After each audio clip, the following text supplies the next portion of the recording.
Peace Public School, Kottakkal, nurturing world-class leaders. മങ്കടയിലെ ആദിവാസികൾ രൂക്ഷമായ കുടിവെള്ളക്ഷാമത്തിൽ ബുദ്ധിമുട്ടുകയാണ്. Tank ഗ്രാമപഞ്ചായത്ത് നൽകിയിരുന്നുവെങ്കിലും അതിൽ ശേഖരിക്കാനുള്ള വെള്ളമാണ് ഇവർക്ക് ലഭ്യമാകാത്തത്. കഴിഞ്ഞ ആഴ്ചയിൽ മങ്കട ഗ്രാമപഞ്ചായത്ത് വെള്ളം സംഭരിച്ചു വെക്കുന്നതിനായി 500 ലിറ്റർ ടാങ്ക് നൽകിയിരുന്നു. എന്നാൽ ഇതോടൊപ്പം തന്നെ ഇവരുടെ നിലവിലുള്ള കുഴൽക്കിണറിലെ വെള്ളം വറ്റിപ്പോവുകയും ചെയ്തു എന്നാണ് ഇവരുടെ പരാതി. കിണറ്റിൽ വെള്ളമില്ലാതെ എങ്ങനെയാണ് വെള്ളം സംഭരിക്കുന്നതെന്നാണ് ഇപ്പോൾ ഇവർ ചോദിക്കുന്നത്. മങ്കട ചേരിയമ്മലയിലെ വെട്ടിലാല ആദിവാസി കോളനിയിലെ മീനാക്ഷി, ചാത്തൻകുട്ടിയുടെ ഭാര്യ ശാന്ത തുടങ്ങിയവരാണ് തങ്ങളുടെ ബുദ്ധിമുട്ടുകൾ വിവരിച്ചത്. ഒരു തുള്ളി അവിടെ ഞങ്ങൾ താഴത്ത് പോയി ഏറ്റിക്കൊണ്ടണം. വേറെ എവിടെങ്കിലും മലയിലുണ്ടോ? മലയിലും ഇല്ല തുള്ളി വെള്ളം. പിന്നെ ഞങ്ങൾ ഉണ്ണ കൊണ്ടുവരാ, അല്ലെങ്കിൽ പഞ്ചായത്ത് തരുമ്പോൾ എപ്പോഴെങ്കിലും ഞങ്ങൾക്ക് ഒരുപാട് വെള്ളം തന്നിട്ടൊന്നും കാര്യമില്ല. താങ്ങി കിട്ടിയിട്ട് എന്ത് കാര്യം? വെള്ളം ഞങ്ങൾക്ക് കിട്ടണം, എന്തായാലും വേണ്ടില്ല. വേറെ എവിടെ നിന്നില്ല കൊണ്ടുവരാനില്ലേ വെള്ളം. എത്ര നാളെ വെച്ചിട്ട് ഞങ്ങൾ ഏറ്റിക്കൊണ്ട് പോയി കൂടെ വെള്ളം കൊണ്ടുവന്ന് എത്ര കാലത്തിനുണ്ടാവുക? രണ്ട് നേരം വെക്കണ്ട, ഒന്നില്ലെങ്കിൽ കക്കൂസ് വേണം, പാത്രം മൂടണം, ഇതൊക്കെ ഞങ്ങൾക്ക് വെള്ളം വേണ്ടേ. ടാങ്ക് എന്തിനാണ് നിങ്ങൾ തന്നത്? ഞങ്ങൾക്ക് വെള്ളമില്ലാതെ ടാങ്ക് കിട്ടിയിട്ട് കാര്യമല്ലല്ലോ, വെള്ളം വേണമല്ലോ.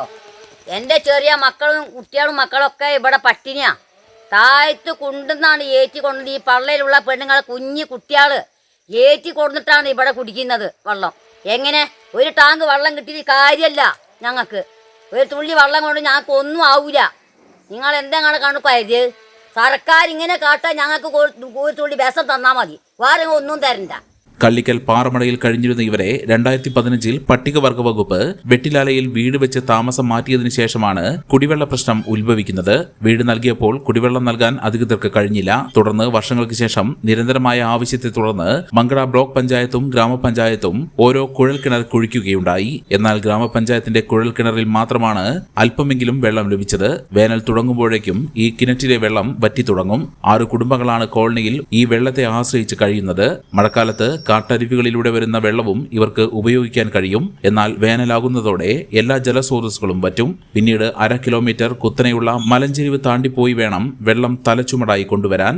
പ്രസവിച്ച് 1 മാസം തികയാത്ത ശുഭ എന്ന യുവതിയും 9 മാസം ഗർഭിണികളായ 2 യുവതികളും അടങ്ങുന്ന ആദിവാസി വിഭാഗം തലച്ചുമടായി വെള്ളം ചുമന്നുകൊണ്ടാണ് ഒരാഴ്ചയായി ഭക്ഷണം ഉണ്ടാക്കുന്നത്.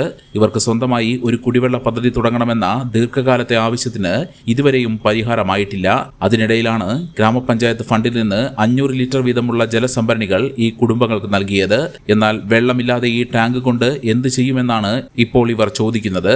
കോളനിയിൽ നിന്നും ചെങ്കുത്തായ മലയിറങ്ങി 1/2 കിലോമീറ്റർ ദൂരെ APC റോഡിന് സമീപം ഏലാന്തി സെയ്താലിക്കുട്ടിയുടെ കിണറ്റിൽ നിന്നാണ് ഇപ്പോൾ ഇവർ വെള്ളം തലച്ചുമടായി കൊണ്ടുവരുന്നത്. ഇത് ഏറെ പ്രയാസം സൃഷ്ടിക്കുന്നുണ്ട്. എന്നാൽ കുഴൽക്കിണറിലെ മോട്ടോർ കേടായിട്ടുണ്ടോ എന്ന് പരിശോധിക്കുന്നതിനുള്ള സംവിധാനം ചെയ്തിട്ടുണ്ടെന്നും വെള്ളം വറ്റിയതാവാൻ തരമില്ലെന്നും പഞ്ചായത്ത് പ്രസിഡന്റ് K. അസ്കർ അലി പറഞ്ഞു. കോട്ടക്കൽ ആയുർവേദശാല, ശരിയായ ആയുർവേദം, ശരിയായ ഫലപ്രാപ്തി. The Kottakkal Cooperative Urban Bank Limited, Head Office, Kottakkal. 24 branches. Peace Public School, Kottakkal, nurturing world-class leaders. Bharat Lajna Multi-State Housing Cooperative Society Limited, Parapur Road, Kottakkal.